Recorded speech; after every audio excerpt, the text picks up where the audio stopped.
¿Cómo se ha revelado Dios? Durante miles de años, Dios se ha manifestado al hombre. De esta manera, el hombre ha llegado a una comprensión cada vez más profunda de Dios. Este proceso se llama revelación.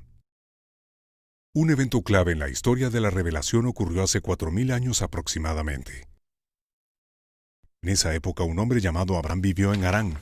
Harán se encuentra en lo que hoy es el sudeste de Turquía. No solo había casas en Harán, estacionamientos y centros comerciales, sino que también había templos, muchos templos. Porque entonces la mayoría de la gente creía en muchos dioses. Había uno para la fertilidad, otro para la cosecha, otro para la lluvia, la guerra, incluso para la pedicura. Y fue justo en medio de este mar de divinidades donde Abraham oyó la voz de Dios. Irás a una tierra que te mostraré. Abraham confió en Dios, tenía fe y se marchó a Canaán. Él confió en Dios cuando le prometió un hijo y se mantuvo fiel a lo largo de todas sus tribulaciones. Abraham, que vino a ser llamado Abraham, es considerado como el padre de la fe en el único Dios. Los descendientes de Abraham son llamados israelitas.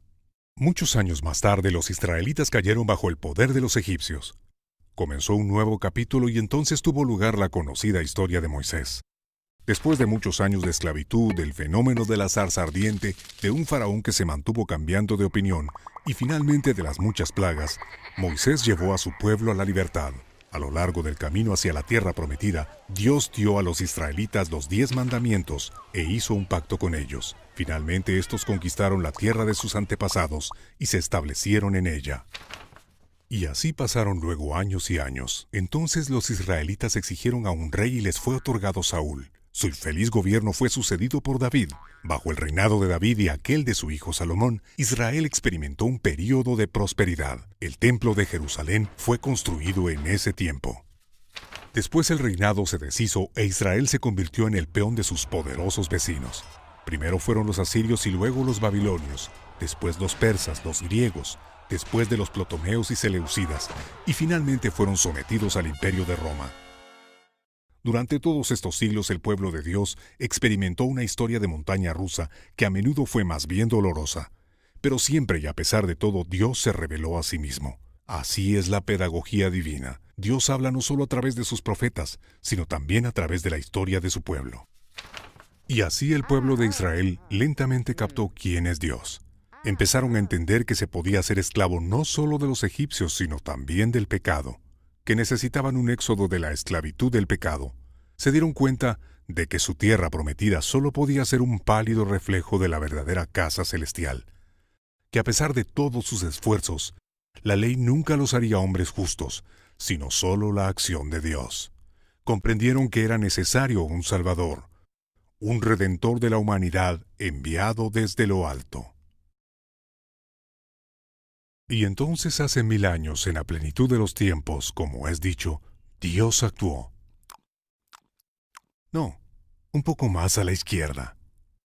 Jesús, el Redentor de la humanidad, nació en Belén. Su venida sucedió de manera diferente a como muchos la habían previsto.